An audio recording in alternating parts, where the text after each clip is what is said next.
Cierra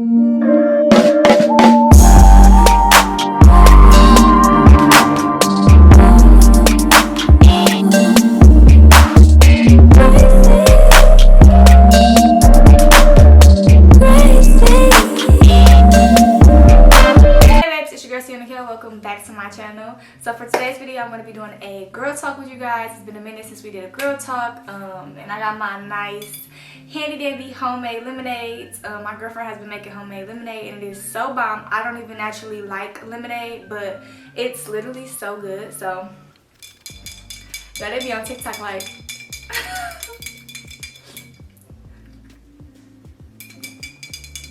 okay, but yeah, so we're gonna do a girl talk.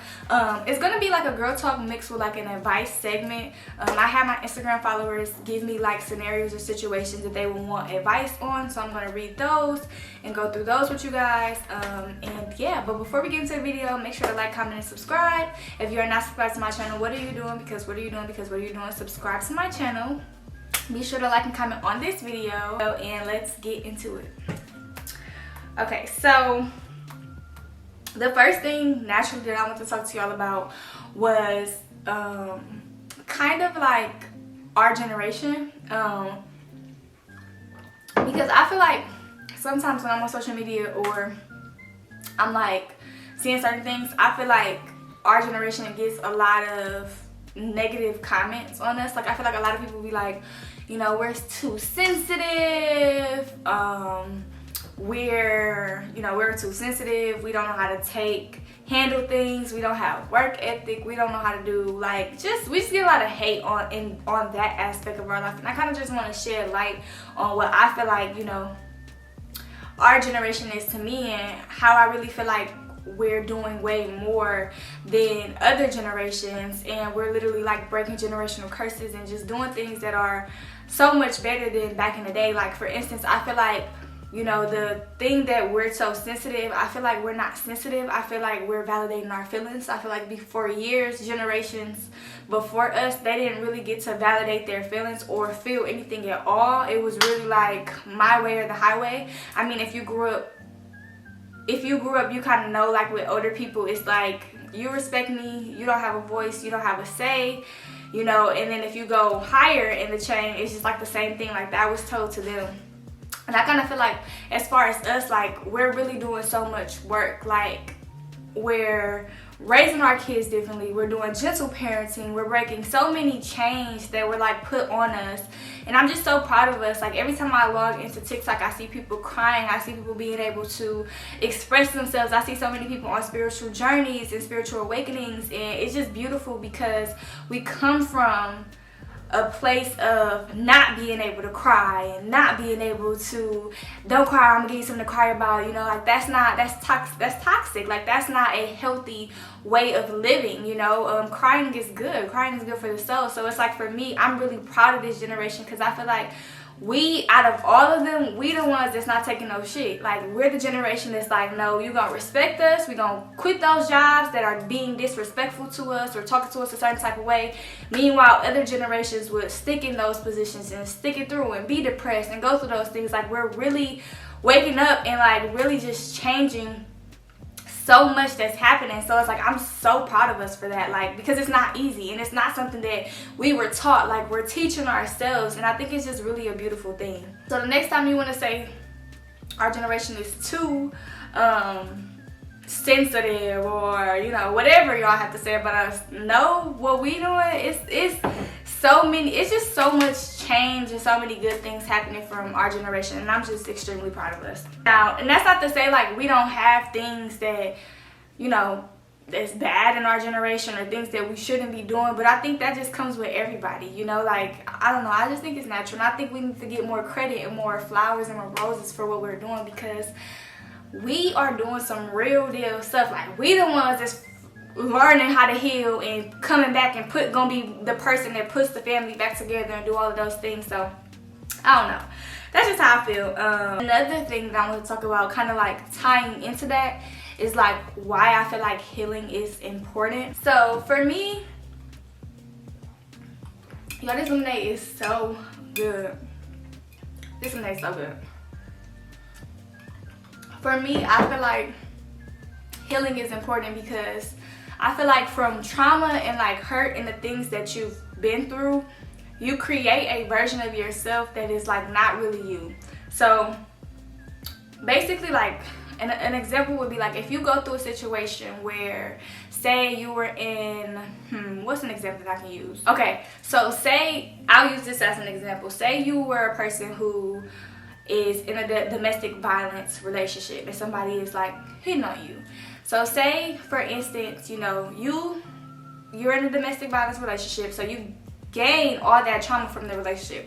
The trauma could be, you know, if anybody raised their hand or moved the wrong way, you flinch, or if somebody raises their voice, you get emotional, you get scared, whatever the case may be. That's the trauma that comes with that.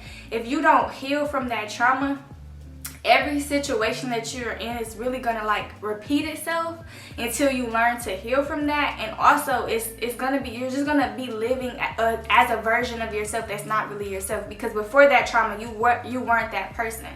So it's like, for me, I feel like healing is important because in order to be your best self or the best version of yourself, you have to get rid of all of the things that were put on you, all of the things that you know, did to protect yourself from that trauma to be able to move forward and live a happy life.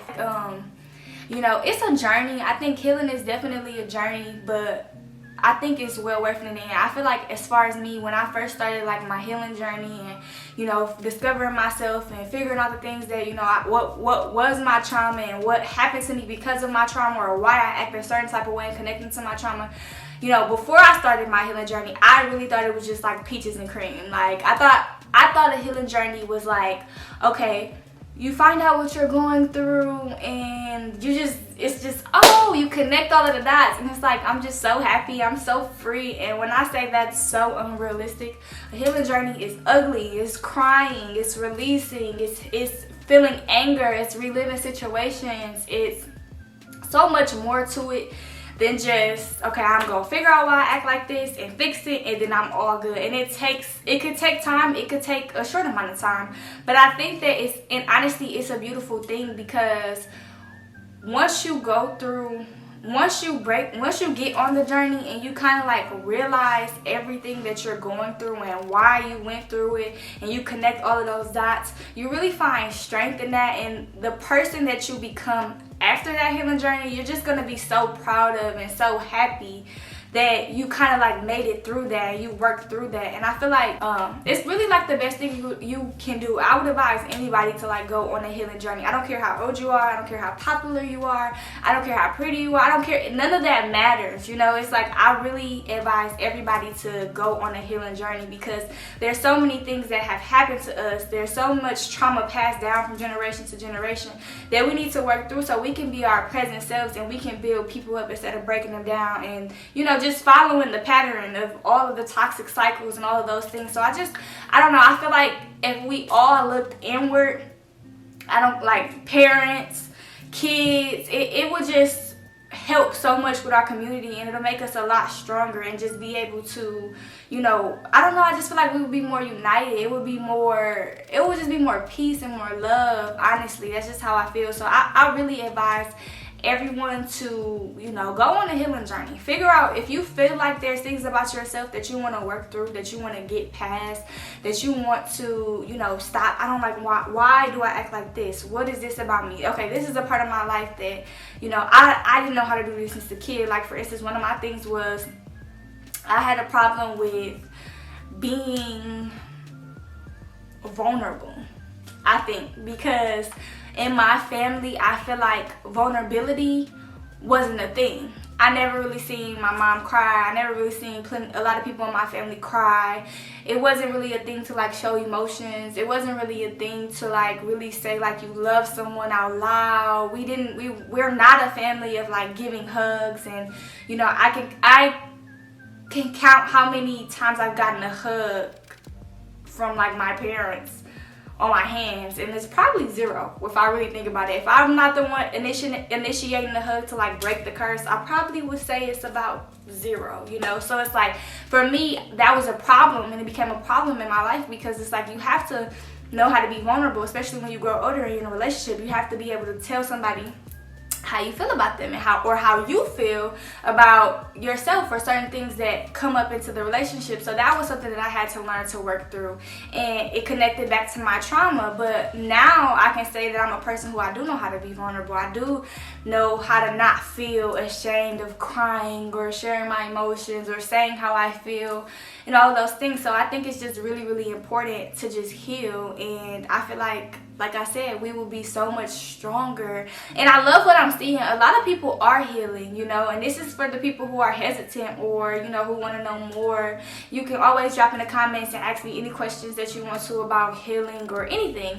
But yeah, I feel like we're doing a pretty good job though. A lot of people are waking up, they are healing, they are getting out of the situations that they've been in, they're learning themselves, you know, they're just becoming more woke. So I'm proud of us. If anybody telling y'all they proud of y'all, I'm proud of y'all. Okay, so someone asked my advice on people holding on to the old version of you. So for me, I feel like that is like a really, really good situation, because I feel like once you heal, I feel like people will try to hold on to that old version of you. And I feel like for you, it's just kind of like you feel like that person is trying to bring you back to that place in your life. And some people could be, so you have to watch out for that. But I also feel like you kind of just have to disassociate yourself with anything that isn't serving you. So for me, I am a person who I'm healing. I'm partially healed. I feel like I'm pretty good within my journey. But I'm not going to put myself in a situation to be around people who are not healed, because I feel like that will trigger me, or really kind of like it will be a disconnect, because it's kind of like you can't hang around. It's like the saying, like, you can't hang around people that don't got the same mindset as you. It'll rub off on you. You know, I feel like it'll try to get you back into those ways. So people who are trying to hold you to the old version of yourself, I think you just have to cut ties with those people, because you're no longer that person, and them trying to hold you to that person is disrespecting you. And I feel like, you know, there's nothing wrong with change. We should always be changing. We should always be evolving. So if they're not changing and they're not, you know, becoming on the same level with you, because they're staying in the same place in life, we gotta cut our ways, because we just have to cut our ways, because it's just not gonna work. We're not gonna be able to coexist, and somebody isn't being, you know, happy or triggered in the wrong type of way. Someone said, right person, wrong time. What's your advice on that? So for me, right person, wrong time, I feel like personally, I feel like it's a thing, but then I also feel like it's not a thing at the same time, because I feel like if you have the right person, it's gonna always be the right person. I feel like with time, and say for instance, like, okay, you know this is the right person for you, they know they're the right person for you, but it's like, it just seems like it's not working right now. I just kind of feel like the universe is still gonna bring y'all back together if it is genuinely the right person for you. So I feel like the right person thing, but I feel like there's no such thing as the wrong time, because they're gonna come back around. It may not be what you want it to be, so you feel like it's the wrong time, but I feel like if that person is meant for you, and y'all soulmates, and y'all meant to be together, and both of y'all know it, the universe gonna bring them back around, and y'all gonna make it work. So that's just kind of like how I feel. Okay, so someone said tips or advice on avoiding burnout. So the thing that I'll say with avoiding burnout is, I feel like personally, with anything that you're doing or anything that you love, you know, sometimes we can get so wrapped up into our passion and like what we're doing that we lose ourselves or lose time for ourselves. I feel like with anything that you're doing, you have to make sure that you have a healthy schedule and a healthy balance, so that you don't lose passion, that you don't lose, you know, pretty much anything, the passion or love for it or desire. You never want to burn yourself out, because sometimes when you burn yourself out, you can get so far away from that passion that you can't even get back to connect with what you're doing, and you're not even doing it from a good place anymore. So I feel like ways to avoid burnout is really just setting aside time for yourself, because you still want to have time to just be a human and to just live your life and to be happy, and not just be so, okay, I gotta put this out, I gotta do this, I gotta do that, I gotta do that. Because trust me, when you burn out, burning out, I feel like it's like the worst thing that you could do to yourself, because it's kind of like so hard to recover from, especially depending on how long you've been doing it and if the passion is like completely gone. So that is what I would say about that. Okay, y'all, so this is gonna be the last question because I don't really want this video to be too long. I just really want to do like a quick little girl talk with y'all, catch up. And yeah, so the last question, somebody asked, how did I find my fashion sense? And basically like how to help them find their fashion sense. For me, I kind of feel like my method to how I dress and what I like to wear is, if I like it, I'm gonna buy it. I don't really try to fall into the trends or look to certain things for like approval or like inspiration. I just kind of feel like if it's something that I like, I'm gonna get it because I know then I'm wearing what I want to wear, not because, oh, this is a trend, I want to put this on, or I want to dress like this person. So I feel like honestly, you can find your fashion sense by going to the store and whatever catches your eye first, buy it and put it on and make an outfit out of it and just be confident in it.